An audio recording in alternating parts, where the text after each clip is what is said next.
Welcome to a special episode of TeeVo The Beard. Wonder Woman! Yeah, sadly, it's just the two of us. We couldn't get Gal Gadot, or Gadot, however it's pronounced, or Linda Carter with us in the studio today, but we are coming here to talk to you about the newest DC Cinematic Universe film, Wonder Woman. And I want to start off by not talking about DC's shortcomings. Okay. With Batman vs. Superman, when I did the review, Suicide Squad, I had a lot to say. Yeah. Though I enjoyed them, I still had stuff to say. Yeah. I want to get away from that because they know. Yeah, either with those two movies, it has a very polar audience. Either people loved it for some unknown reason, or they really hated it. Yeah. So you're either going to fall in one of those two categories. We're not going to change your mind. I actually was telling a coworker who just saw Suicide Squad and did not enjoy it very much. Yeah. But I say, with those two movies, I watch them in segments. Right. As in, I shoot to this scene, and shoot to another, Yep. and another, and then we're just that. So you make a little 10-minute version of the movie. Exactly. Yeah. So, Wonder Woman, I want to keep it all positive. Right. And that's not to say that there are not some shortcomings within this movie. But I don't want to talk about. I don't want to talk about shortcomings with the DC Extended Universe films. Right. Yeah, we're going to look at this movie just on its own merits. Yeah. But first, we're going to do a few minutes of a non-spoiler. Yeah. And then we'll give the little warning, and then we're going to go into full spoiler territory. And I think our non-spoiler stuff will all be, everything in it will be positive, because anything that I can nitpick on would ruin the movie for somebody who hasn't seen it. So if you haven't seen the movie yet, feel free to listen to our first thoughts. Because I will go ahead and rank it. I definitely think this is an A+ movie. I thought so too. Yeah, and it's definitely worth seeing. Matinee, regular price. I'm going to be buying it on Blu-ray. The only reason that I didn't bring my daughter to it, who's 4, is because of how loud the movie is. Is she not a loud movie person? Not particularly. Oh, really? Yeah. And I mean, she's had like ear infections and stuff like that, so she's had some ear issues. We don't want to make it worse. Right. So even if it is Wonder Woman. Right, even if it is Wonder Woman. But the moment it comes out on Blu-ray, gonna get it. She's gonna watch it that night. And she already loves... Stray away, but in somewhat topic. When I was visiting a friend of mine recently, we were watching the movie Get Out. Okay. But we had to keep adjusting the volume because our child was sleeping. Right. And I said there should be like a new smart TV function. Yeah. Where it's like baby mode. There you go. Where it's like if the decibels get a certain point, the TV will automatically, lower it. Yeah. And like when they're speaking, it can be louder, but then when action's going on, bring it down. Someone should make that. Come on, Sony, Vizio, one of you companies. Samsung. Who else is there? Make our action movie TV exist here. LG. LG, yeah. So make this exist, because with TV you can go up and down. Can you agree with that? Oh, definitely, because there's stuff that me and Mrs. Beard have avoided watching, when the little one's asleep, just because we know we're going to have to turn it up and down the entire time. Because the moment you turn down the explosion, they're going to be whispering something the next scene. Yeah. And you've got to turn it all the way back up, and then you just sit there with your trigger finger. It's like, what's happening? Or turn on the closed captions. Oh, yeah. Which, for me, I like. But it's not meant for everybody. Oh, no, my wife doesn't like to read while she's watching TV. Exactly. So, wouldn't that be a great function? That would. Someone make that. Yeah, and you can steal the idea from us. We don't even have to get paid as long as it exists. Just give us the TV. Yeah, give us the TV. Just give us one TV each. Right. I think it's a fair deal. Preferably a 60-inch TV. Sure. We don't want anything too small. Yeah, we're not trying to get too fancy. Yeah. So, but first, let's talk about the music. Because this is one you wouldn't really think about. Like, when we talked about Guardians, of course you're going to talk about the music. Of course. But Wonder Woman's theme song. Wonder Woman has done such a great job invoking an old-style superhero feel. Even though the Avengers has, like, that theme, you don't hear it as much. Right. It's wonderful when you do. We just haven't heard it a lot. Yeah. Like you said, Guardians, but they're using actual songs. Right. The theme is just the eclectic music. Right. With Superman and Batman in the DC Extended Universe, they have their score, but it's not. I mean, it's something that, unless you are Superman or Batman obsessed, if somebody was to play it on a mix of other scores, you wouldn't necessarily pick it out. Yeah. And with Christopher Nolan's Batman, we got that, ominous tone. Right, yeah. But, think back in the old days with the Keaton Batmans, the Donner Supermans, they had a theme. Yeah. And you hear it, you know. Right. You know who's coming. You know who's coming. Yeah. I like that they've done that with Wonder Woman. Exactly, yeah. That song. Yeah, and there's only a couple scenes, like in Themyscira, where the electric guitar, whatever it is, kind of feels out of place, but not so much that it takes you out of the movie. But I just love that she's got that. And you heard it, and I remember hearing it in Batman vs. Superman. Right. That's because, that's the first... That's how they introduced her. That's how they introduced her. But they didn't play the theme until she was in the Wonder Woman gear. Yeah. So, for whatever reasons you don't want to like that movie or that scene, when that scene started happening, it was intense. Right. And she bursts in, and they play it when, she comes in. You're like, what is that? Yeah. Well, it makes you pay attention. Yeah. Yeah. So I like that every appearance we've gotten so far with her, they've done that. Right.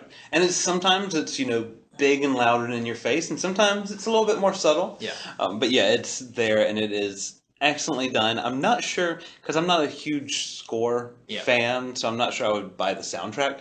I might buy that specific. But yeah, now that we live in an age where you can buy the one MP3, it would make an excellent ringtone, especially if you can get people to call you anytime you walk into a store or something like that, and just they know you've entered.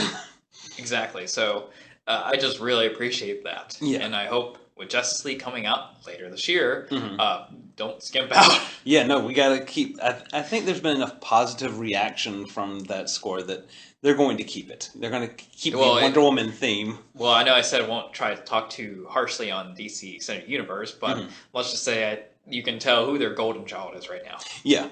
So that is for sure. It's like with the Marvel with Iron Man. Keep bringing us Iron Man. We like Iron Man. Yep. Until we don't. We like Iron Man so much we want him in our Spider-Man movies. Exactly. So until we don't, keep coming. And I think we will keep giving you money. And I think DC, hopefully they're understanding Wonder Woman right now is that character. Yes, her lasso is gold and so is her tickets. Exactly. So just putting it out there. So now let's look at the actors and actresses in this. They did an excellent job casting. Yeah. There was not one person in the film that I thought was miscast. Yeah, no, because I try to do that sometimes. Is like, who could you put in these roles to make it better or anything like that? I couldn't think of a single person. Because even like with Chris Pine, you don't see him as Captain Kirk in this. You see him as Steve Trevor. Yeah, and that's rare when you have somebody like that who comes from a different franchise. Like if Robert Downey Jr. was in there, you would see Iron Man. Yeah. No matter what kind of character he played. Yeah. But with this, it was like, no, that's Steve Trevor. Yeah. He may have had a couple mannerisms that I could connect one to the other, but for the most part, he was his own character. Exactly. I enjoyed the team that they assembled. Yeah, it was very Hogan's Heroes sort of thing. But still. But that's one of the reasons I liked it. Yeah. The Amazons, with Robin Wright playing Antiope and Connie Nielsen playing Hippolyta. Thought they were fantastic. Even the extras when it came to that, because a lot of the extras were like MMA fighters, boxers, these other models, female athletes. The ones that were models, I found this out, were chosen because they could, of their back riding experience. Really? That's the only reason. Didn't know that. So because they were going for a specific look, but it was like, okay, well, sure, this one's great at MMA, but can't ride a horse, and instead of training somebody to ride a horse is going to take forever. So we're like, oh, well, we can find other tall women who can ride horses. Yeah. They happen to be models. Yeah. Yeah. But they were great. The villains. The villains were great. And yeah, we definitely say villains plural without giving anything away there. Yeah. Even Dr. Poison. I mean, I wasn't really expecting anything one way or another from her. But this is going to be a very, I guess, misogynistic comment. Yeah. Or sexist. Yeah. Or just ignorant. I don't know. So I'm sorry if it comes out that way. But the actress who played Dr. Maru, Dr. Poison, is Elena Naya. Okay. And the only role I've seen her in was it's on Netflix, by the way. Mm. It's a movie where she and this woman just talk and have sex the whole time. Okay. I'm not familiar with that It's called Room in Rome. Okay. It's pretty much like just that. Yeah. It's meant to be artistic and deep, but I mean, we as men, let's just and say, also Americans, we don't do a lot of. Let's just say there's specific parts we fast forward to. Okay. Just putting that out there. So you can watch Wonder Woman with your children, but do not watch Room in Rome with your With your children. What the point I'm making is sometimes when there are certain actresses that do that stuff. Yeah. The perverted mind in me can only think of just like what you said with like if Robert Downey Jr. was in there. Yeah. You're going to see Iron Man. Mm-hmm. With certain actresses, it's like I'm just watching that scene where you were in places. Okay. That you definitely can't watch with children. So I'm glad I've not seen her in anything before seeing Wonder Woman. But compliment! I'm leading to a compliment. Okay. I did not see that. Okay. I did see a character she was playing. Yeah. So, just wanted to put that out there. So definitely more points to her there. But there are a couple, like, that show, have you seen Winona Earp? No. Well, there's an actress in it who did a very similar movie, and let's just say I didn't take her character on Winona Earp very seriously. Okay. It's like, I remember, I saw you in other parts. But Dr. Poison, she has your respect. She has my respect. Okay, good. So, and I'm trying, besides, and we have Wonder Woman, I believe I've heard her pronounce it Gal Gadot with the actual T at the end. Yes. So, but the French I took in high school always wants to throw that T off of there. Well, she is Israeli. Right. So there's... I didn't take Hebrew in high school. there's that. There's that. And if you don't know much about her, did you know she was in the military, the Israeli army? I did know that. Mm-hmm. I think they kind of have to. They have to. But nonetheless, that just makes her even better. Yeah. Because she is gorgeous and badass. She was... At the exact same time. Did you know that she was also Miss Israel? I could believe that. She didn't want to be, but... Yeah. Yeah. Well, I mean, yeah. I think she said she did it because of pressure, and then she won. She was like, why? Yeah. And then, when you win your country, you have to go to Miss Universe. Right. And I remember her in interviews saying, yeah, I just tried to tank it the whole time. Oh, wow. Yeah, I did not want to be there. Yeah. Which makes it more amazing for me. Yeah. But when you're in a contest that's all about outward looks, and you look like she does, it's going to be very... I mean, she must have really tried to tank it to not be Miss Universe. Exactly.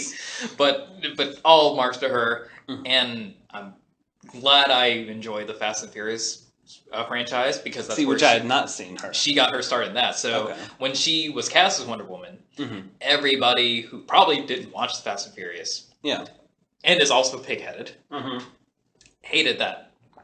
My thought was like, oh my god, that's wonderful. See, the only time in that whole announcement period at the beginning that I didn't like it is when they showed the first photos of her outfit, and it was all brown. Yeah. It was very Xena. Yeah. Like, I had no problem with her. I didn't know anything about her, so it's kind of like with the whole Heath Ledger Joker thing. I didn't know enough about him to have a strong opinion one way or the other.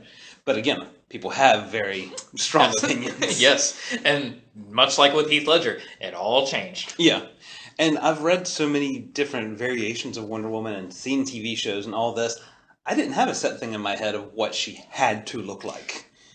I don't have a set way of what she has to look like, but I do have a hope of how she acts. Exactly. And we got a little bit in this movie, but I hope in further movies with her. Yeah. See, the Wonder Woman I grew up with was predominantly the one that's shown in Justice League, the cartoon. Okay. So she's new, she's brash, she will go into a fight. Yeah. No questions asked. Superman might think about it, she is not. Right. So far, at least in the current day and age, because she showed a little bit of that in, the beginning of the movie, when it's in World War I. Yeah. So far, her interactions in the present day doesn't give that. I'd like to see a little more of that. Yeah. So that's where I'm looking at Justice League, looking at you, going, I hope we see more of that Wonder Woman, but it's not a deal breaker. It's just, again, nostalgia. nostalgia rules. So, and before we go into the spoilers, we'll talk about the plot a little bit here. Yeah. Because another thing I enjoyed it's overly a very simple plot, which is I think what failed with Batman vs Superman and Suicide Squad. They made it a lot more complicated than they needed it to be. Right. And Wonder Woman was such a great blend of simplicity. It was a great origin story. Yeah, it was a great origin story.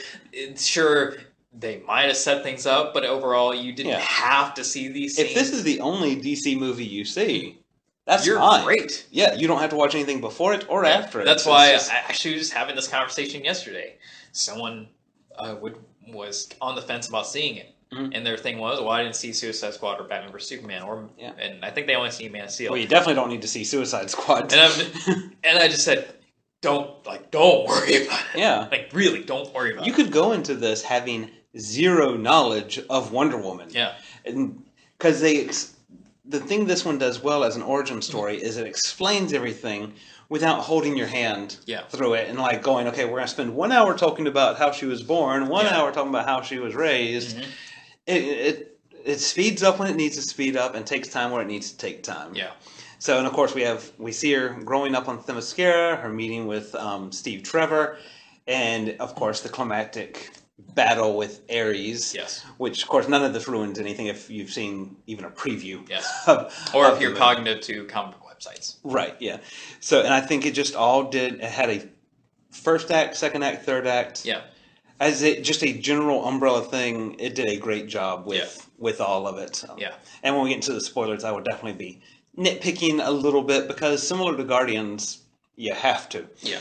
Because on the surface, there's nothing wrong with this movie. Yeah. You could bring your grandmother to see this movie, your child to see this movie. But you're not bringing your child. I'm not bringing my child because I just had to point out the irony that you said you were not, but yet you just said. You can't. Well, when I say their child, I mean that in the broader sense. If my child was 12, I would have brought her, or if she hadn't have ever had, the ear problems, I may have thought about bringing her. But just for all the more reasons we need that child. Sleeping child function. Right, yeah.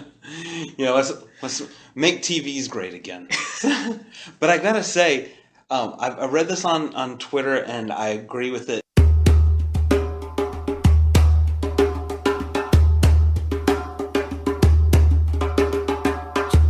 Excuse me, spoiler alert.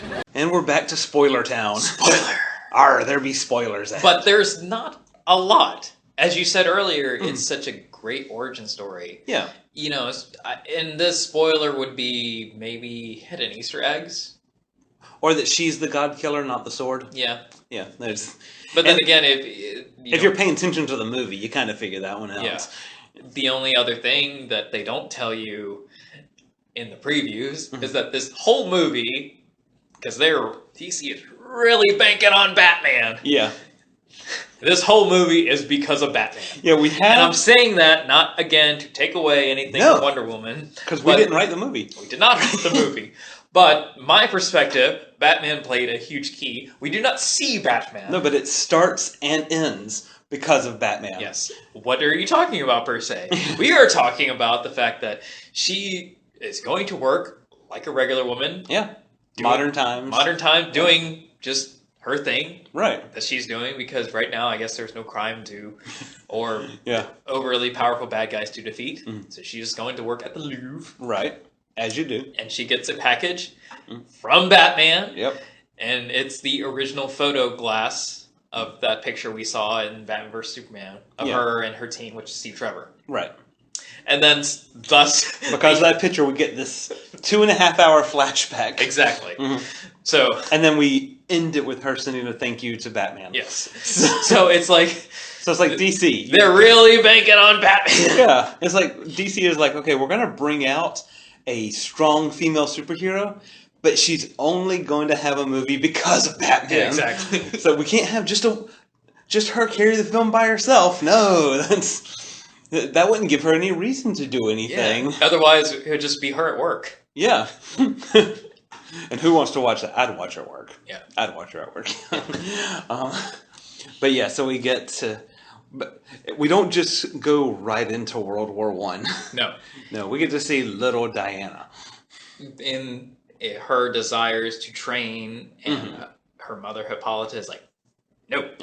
But could they have picked a cuter child actress to play that? She was adorable. She was adorable. When she's doing her little practice moves and all that, it's like, oh, you go kick some butt. But immediately, I guess it's because we know who Wonder Woman is. We've now seen Wonder Woman in a movie before. So the transition was great. You know, they didn't have to go overtly complicated with it. Right. Yeah. So the story that her mother tells her to maybe wane her off of training is pretty much the big key to the movie. Is that they were in a very long war with Ares, and at great cost they defeated him. Right. But he could come back at any time. And Zeus, in his dying will, chose to make Themyscira with the God Killer. So should Ares return? And of course, we're made to believe that this sword is the God Killer. Yes. And if anybody is kind of remotely, familiar with the Wonder Woman story, they did kind of go with the original storyline of her being made of clay and brought to life because of her mom wanting a child so badly. But they do push it more of Zeus having a reason for doing this, where in the original story, it was purely for her mom. Yes. And Zeus just being the nice guy that Zeus is. Yes. It's either... I like that they played with both, because for the longest time, it was just that. The clay, and now she's Wonder Woman. Yeah. And in, recent years, they have made her the daughter of Zeus. Right. So I like that they made a nod to both. Right, yeah. So, but we get young Diana growing up, and they don't call her Wonder Woman in this movie, which I thought was very interesting. Never. But we see her grow up, and there are a couple things that, as a Wonder Woman fan, I would have preferred to see. Okay. For one, when they talk about being put into slavery, they don't mention that it was Hercules was the reason they were put into slavery. Yeah. And I thought, okay, it would have taken you like 2 more seconds to mention that. Why didn't you throw that in there? Because Hercules is a familiar name. Yeah. And that would kind of help people understand why they dislike the world of men so much if they knew that it was a man who put them into slavery. Yeah. And then also, I love the story of, in the original version of why Diana gets chosen to go to the world of men, and it's through an elaborate competition and how she's in disguise and all that. Yeah. Not in this. It's sneaking away with Steve Those Trevor. Are really small things. They are. But I thought of neither of those things. Yeah. But I've watched and read a lot of Wonder Woman stuff, so I was looking for that. I have hopes for a Wonder Woman sequel or a future Wonder Woman story, be it in another movie or something. Yeah. That's maybe not her own. But that's, we'll get to that later. Yeah. But there was also stuff that it wasn't in there and it didn't take away from it. The only thing that did take away from it from me in the beginning is where the island is. Because the island is supposed to not be on any maps or anything like that, which they kept that.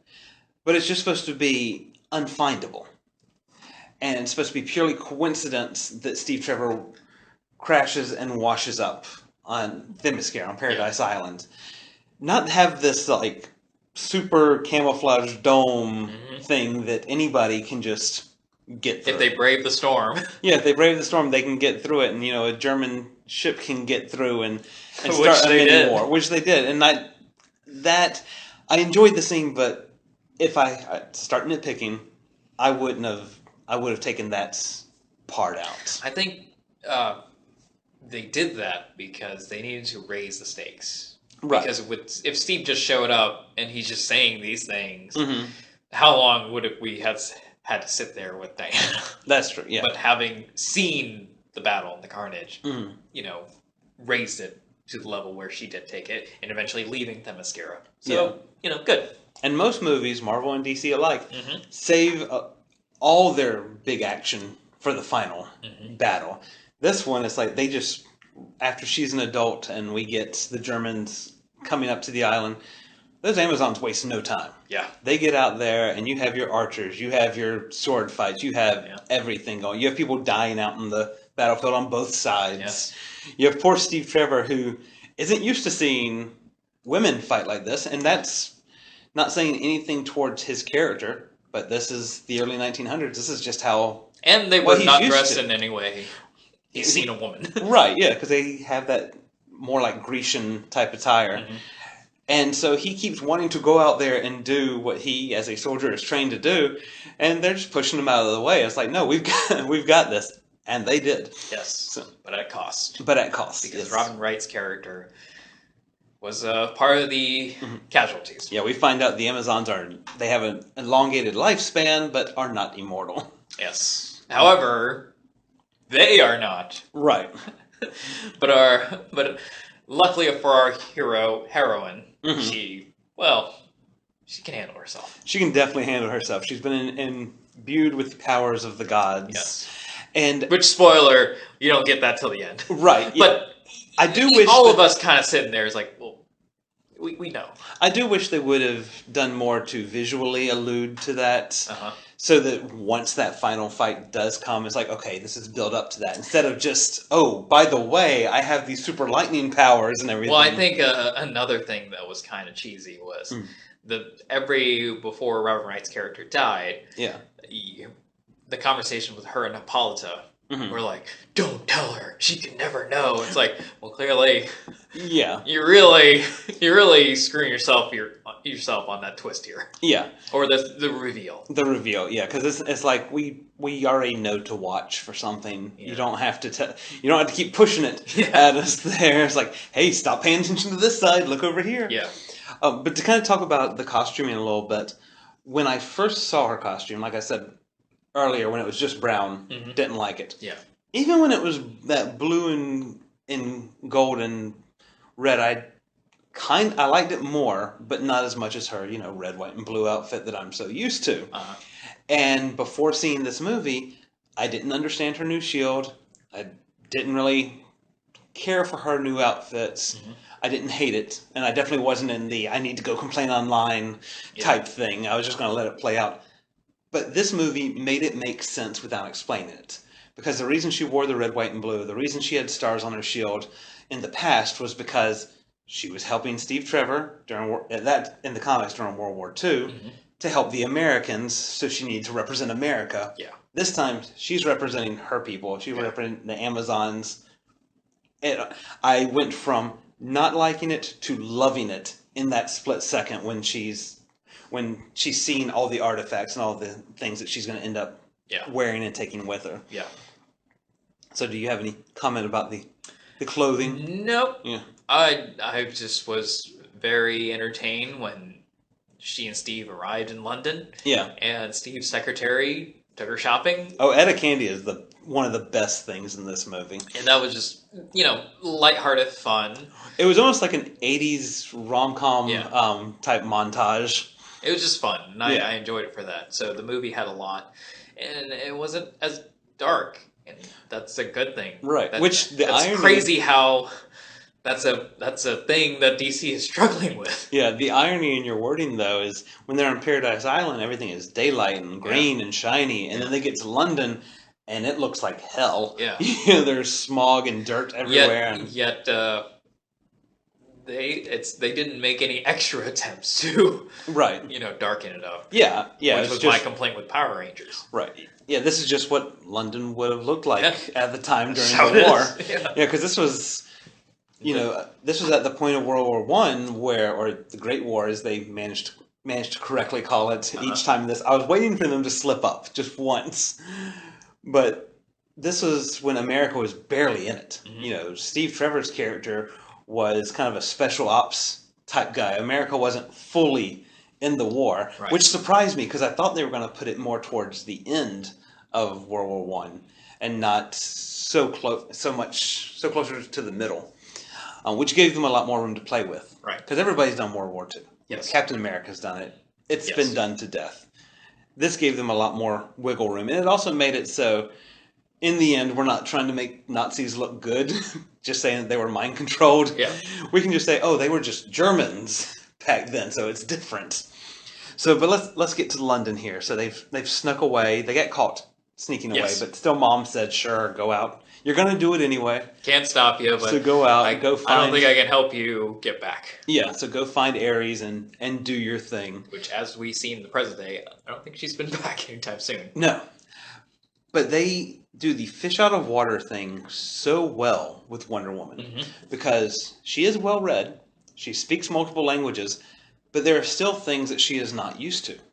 The ice cream scene, which has actually been done in the comics before also, was so well done because she's tasting ice cream. She knows about it.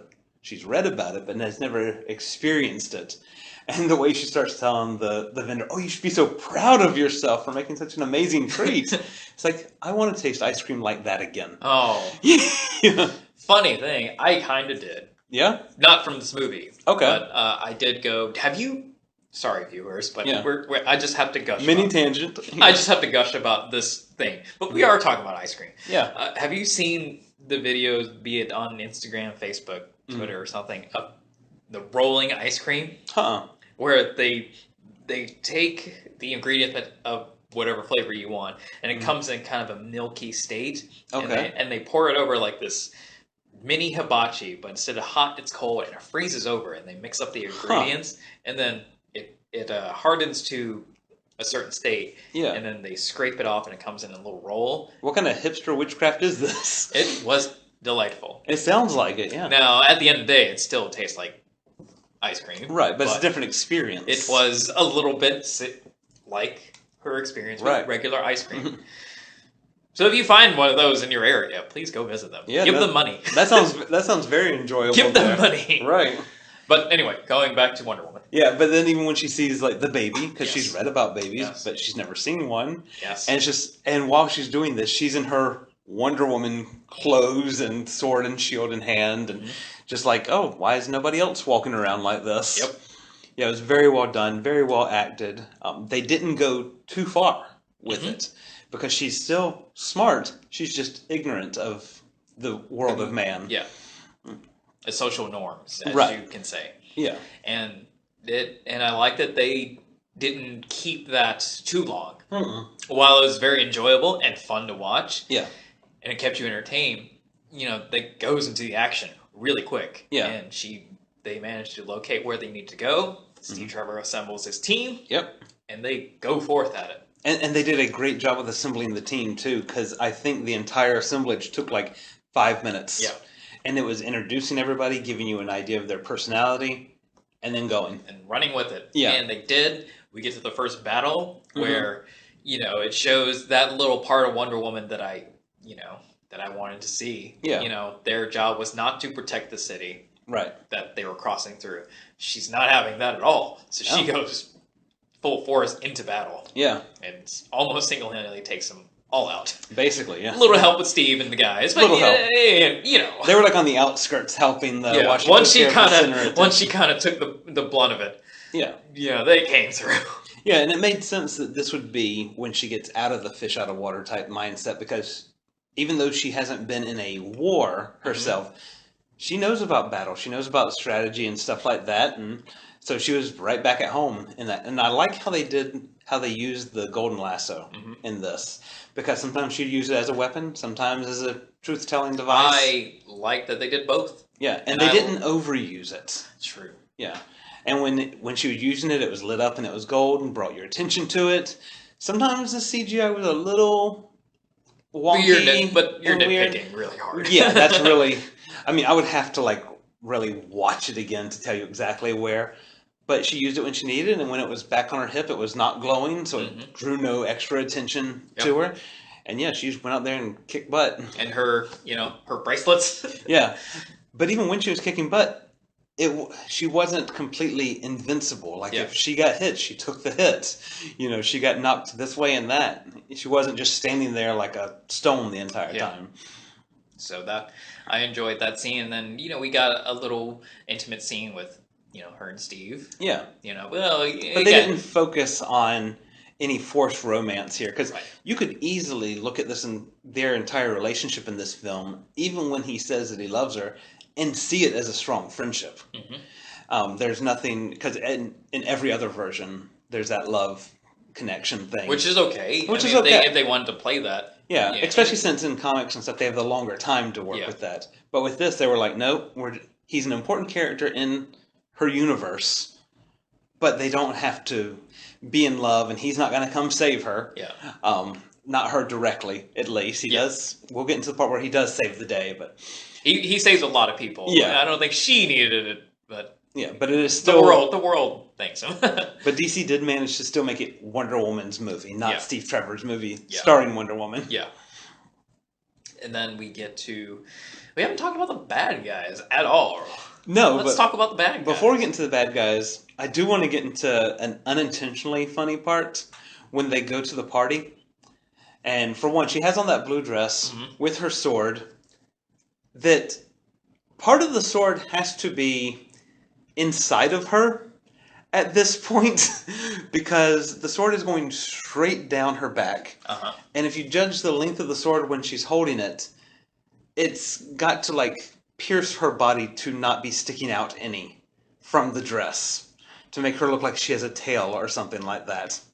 Maybe she's just great with body contortion. She could be great with body contortion, but you have to really move some muscle around there. But didn't it look cool? It did look cool. And the thing, though, with the party that really stuck out to me is that it's a Bavarian party and everybody speaks English. Even Steve Trevor, who is undercover, only has to put on a German accent. That's true. So I'm thinking that Chris Pine cannot do language. And that the directors probably worked around, kind of backwards around that. Well, because there's no reason for everybody to be speaking English during this. That's just one of the things you gotta deal with, I guess. Yeah. But that's another thing that kind of made me think Hogan's Heroes, because in that show, even the Nazis speak English. Right. And it's that same sort of accent he used, because his accent was like Google fake German accent, and this was it. It was like, obviously, fake one. In the future, when you Google it, it's going to be that scene. It probably will, yeah. So, but that's even...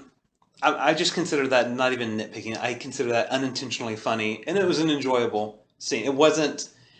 They made it look like what he was doing there was going to be major, but it wasn't. It was what Wonder Woman did there that was major. Right. And that ties in to the bad guys. Yeah. So what did you think of Dr. Maru? I liked her. Yeah. I liked Dr. Poison as a character, and what she did in the comics with to help Hitler during World War II. They used a lot of that in this, but they made her own character. Mm-hmm. She was completely she happened to be with the Germans. She happened to be helping them out, and that's the only thing that made her a bad guy. Mm-hmm. She could just as easily have been a good guy. Definitely wouldn't have been called Dr. Poison then. Yeah. But she could have used her scientific genius to be a good guy. Right. We find out why she chose the dark side later on in the movie, but I really enjoyed what they did with her, because when I found out, I originally thought she was going to be the big bad, and when I found that out, I was worried about the movie, because I was like, how do you take this established Hitler helper Nazi World War II character, put her in World War I, and make that work? She was not the big bad. No. So that, was good. Yeah, that was good. Now, let's go with Danny Houston. Yes. As a real-life figure. Yeah. Who we thought was Ares. Because they pushed that on us. They pushed it, but I fell for it. I fell for it, too, especially when she gave him the little capsules that he would sniff in. And then his face would kind of contort and his eyes would glow. It's like, oh, yeah, he's Ares, but he's trying to keep human form, so he's got to, take this little, god crack. I took the bite. Oh, yeah. So I was right there. But what did you think of just him as the bad guy for most of the movie? I think he was very serviceable. I think he could go into, like, Saving Private Ryan or any war movie and be on the bad guy, one of the generals on the bad guy side, and be very believable. He was definitely more believable in this than his Wolverine movie. Yeah, that's very true. Yeah, we need to keep him in the military. Yes. as a general. I don't think I could see him as a good guy after seeing him in this. He'd have to really push it in my mind, to be a good guy now. And that's good. That's saying a lot for the actor there. Mm-hmm. I mean, he played bad very well. You wanted him to be Ares. You wanted to dislike him. I'm just trying to think of, like, what are other roles that Danny Houston did? Yeah. And I will have to get back on that one. Yeah, when Wonder Woman does stab him with the sword, you're happy. Yeah. There were people in my theater that clapped Yeah. during that part. So, But, oh no, when she did that, the nothing war changed. was still going And on. I was still convinced at that point that he was Ares and that just her interpretation was wrong about what would happen. Yes. That as humans, we were not controlled by the gods like that, and she was going to find that out the hard way. So I was still very much on board with him being Ares. But nah. Nope. The mustache was Ares. Yes. The very nice... I hate to see a good mustache go bad. The very nice gentleman who funded Steve's mission and was on the front lines of preserving peace. And in hindsight, after watching it, very obvious from the beginning that he was the bad guy. Yes. And that is my biggest gripe, that they went with that kind of... It's only a gripe after you've seen the movie. Yeah.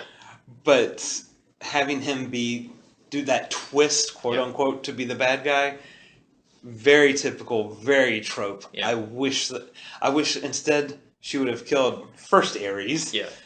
Seeing that man didn't change, but still realized that man is worth saving. The only reason that I was happy that David Thewlis was the bad guy was her fight with fake Ares was good, but it was once it was over, it was like, wow, it was anticlimactic. That was really quick. Yeah, and that kind of told us as viewers that okay, this isn't over right here. But yeah, oh boy, when she had to fight Ares, that was who has god powers and Magneto powers. Yes, in this because he makes himself a big suit out of just random scrap laying around. Yep, didn't particularly care for that part. Yeah, I also didn't care for the 30-second flashback of him. Mostly because it's just a younger him with a dark mustache, and he doesn't look like a god or Ares, what I would picture as Ares. They could have at least thrown a full beard on him, maybe, when he was on Olympus. Right. So they could have taken that flashback out, and it wouldn't have taken anything away from the movie, I don't think. Other than that, I thought the actual fight scene, final sequence great. With everything, not just her, part of the battle, but with Steve and the team. Yeah, they are because they had different things going on. Yeah, because she was obviously taking care of Ares. Right. They had the problem of that plane is going to kill a lot of people. Yeah, and we were too late in stopping the actual plane from taking off. Right. So what do we do? And Steve, he volunteers himself. Yes. Yeah, and because he's the only one that can fly a plane. Right, yeah. So how convenient, right there. But unfortunately, he had to go away. But I love that scene between him and Wonder Woman where, there's been that big explosion. Her ears are ringing. He's trying to talk to her. She can't hear a thing he's saying. Yeah. Not until the retrospect part when she realizes what was going on. I thought that was actually done really well. I thought so, too, because we as the audience were like, what are you doing? Yeah. Oh, what are you saying, man? Why is she just letting him go? Yeah. She's practically invincible. She could go up there and, no, Steve, don't. Yeah. But yeah. He had to go, and then when you do find out exactly what he said, it was a good gut punch. It was, yeah. The day is saved, Ares is defeated, and we find out she is part god. Yep. But that part was not surprising at all. And she has lightning powers. Yes. Yeah. Which that was weird, but it's like, well, I mean, I guess if you are the daughter of Zeus, it's not the weirdest thing. But that is something they could have alluded to visually earlier in the film. Which I think they did when Antiope, was training her, and she did, clasp her wrists together and the whole back. So I think it's just maybe a little clearer. Right. Yeah. I do love that we get to see the gentler side of Wonder Woman even during the battle, because she has the option of picking up a tank, throwing it at Dr. Poison, supposedly, in man's mind, taking care of the problem. Yeah. Right there, because, she's supposed to think that Dr. Poison's the one who came up with all of this, not Ares feeding it to her. And she chooses not to. Which really, she could have done both. She could have killed Dr. Poison and Ares, but she chooses to let someone who was under mind control go along and, eventually possibly redeem herself. So, and I thought that was a very, very good addition there. But it does answer the question of, so, you know, she's been around. Yeah. But when we see Batman vs. Superman, it seems like she has not been Wonder Woman in Right. a long time. Mm-hmm. And her inner monologue, whilst thinking about the picture for the last 2.5 hours, and possibly thinking about her message to Batman, you know, we learned that one line that she writes took 2.5 hours to think of that. We learned that, you know, she had to, you know, decide that man is man. Yeah. You can't change that. Right. And that's where Ares, you know, went wrong. You're trying to change them. You can't change them. Right. So, but I guess she just... And then she jumps off and can fly now? I'm wondering. Well, the Wonder Woman I grew up with definitely can fly. Yeah. So I don't know. Different iterations seem to have different powers. I don't think she's going to have her invisible jet, though. Yeah, I'm not seeing an invisible jet in this, no pun intended. Yeah. Yeah. Because they would have definitely spoken about that. Unless Batman's going to make it for her. Right, yeah. And of course Batman would make it for her, because that's what DC would want. Yes. You can't have this from your island. So that was really it. Yeah, so final thoughts? Well, you know, you're probably thinking, why did you go an hour and a half on Guardians? Mm-hmm. Well, I think that just attributes to where these two franchises are. Yeah. You know, Wonder Woman, while we enjoyed it, you know, told a very singular story. Right. There's no speculation on what happened later. Yeah, and there's only one character to really follow. Yeah, with Guardians, you know, there were a lot established already. Yeah. And they were also establishing more. Yeah. Whilst telling the story. So, you know. There's also less familiar characters than Wonder Woman. Yeah. Whereas this, you know, we saw it, loved it. Yeah. And that's that. Can't wait to see how she, you know, rolls with the Justice League. Mm-hmm. Because, you know, this story was predominantly in the past. Right. So that's just that. Now, you know, we're getting back to present day. We want to see what she's doing now. Yeah. I want to see a sequel where it is because of the 1960s in Vietnam that she loses faith in humanity and becomes just Diana Prince for a while before the Batman v Superman stuff. I do want to see... The only thing I really want to see in a sequel, now that we got her out of the way, got her origin out of the way, where is Cheetah? Yes. I want to see Cheetah. Yeah. I think that would be a wonderful sequel. I don't know how they're going to do it. Yeah. Don't care. Well, I will care if you do it. Yeah. If you do it horribly, I will care. But I want Cheetah. Yeah, we wanted Harley Quinn, and DC gave it to us, but... You managed to wreck it, so... Yeah. So, yeah, don't wreck... You've got a good thing going with Wonder Woman. Yeah. Don't mess it up. Because right now, you know, her so far, in her cinematic fights, she has fought these giant beings of near indestructible entities. Yeah. So, I want to see her tangle with someone... that's not indestructible, right? But very cunning. Yeah, Cheetah is that. And I would like to have it have one of the origin stories with her and Cheetah is they were friends before she became Cheetah. Yeah, I'd like to see it start with that. Oh yeah, during the time from Steve dies to Batman emails her. Yeah. You know, Cheetah could have been in any of that. I'm about to say, yeah, there's a plethora of things. And we could fit our two stories together that has to do with the 60s in Vietnam with Cheetah in there. I mean, it's just ripe with, you know, stories. Yeah, so get on that. Yeah. And I think my final thought with this movie is it wasn't a great DC movie. It wasn't even a great superhero or a great female-led movie. It was just a great movie. Yeah. Because, yes, the main character was a female. Yes, she's the one that ends up saving the day. But you could have it didn't have to be. Yeah. Because this movie was marketed, and I believe very poorly marketed, as a very feminist movie. Mm-hmm. And it can be seen as that. Mm-hmm. But I don't think it has to be, because anything that happens to her is universal. Yeah. You know, it's just so happens that she is a female, and she has godlike powers. Right. Yeah. I think that's... You know, more power to you, DC. Do more stuff like that. Well, they have a big question to answer this year, so I think a lot of it's on the line because they have a lot of movies planned. Yeah. But only a few of them have an actual release date. Yeah. So I think they are on the right track with Wonder Woman. Mm-hmm. You know, critically and commercially. Yeah. But their eggs are really in Justice League. Oh, yeah. Yeah. And I'm hoping that the director of Captain Marvel watches Wonder Woman and picks some things out there, too. Directors. As I've said, there are two of them. Yeah. But... Because this is really how... You're gonna make me poo-poo on DC again.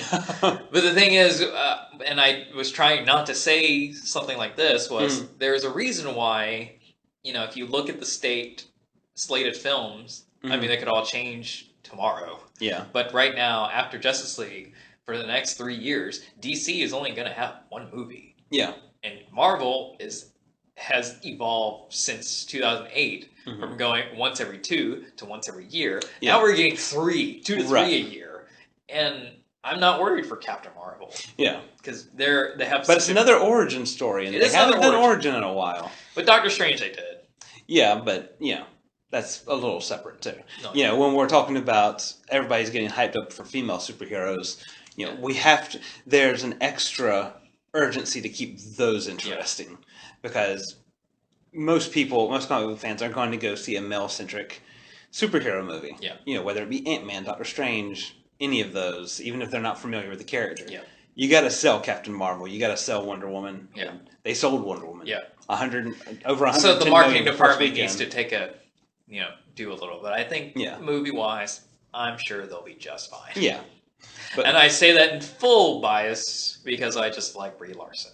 That too. Full bias. Yeah, that doesn't hurt. And I like that next month, in July, the Blu-ray release dates of Kong and Free Fire are on the same day. Mm-hmm. So I'm going to have a good Tuesday because both have Brie Larson. Nice. So I think that about... No offense, Gal Gadot. Yeah, no. But I think that about wraps up our Wonder Woman review here. And we'll see you next time. Yeah.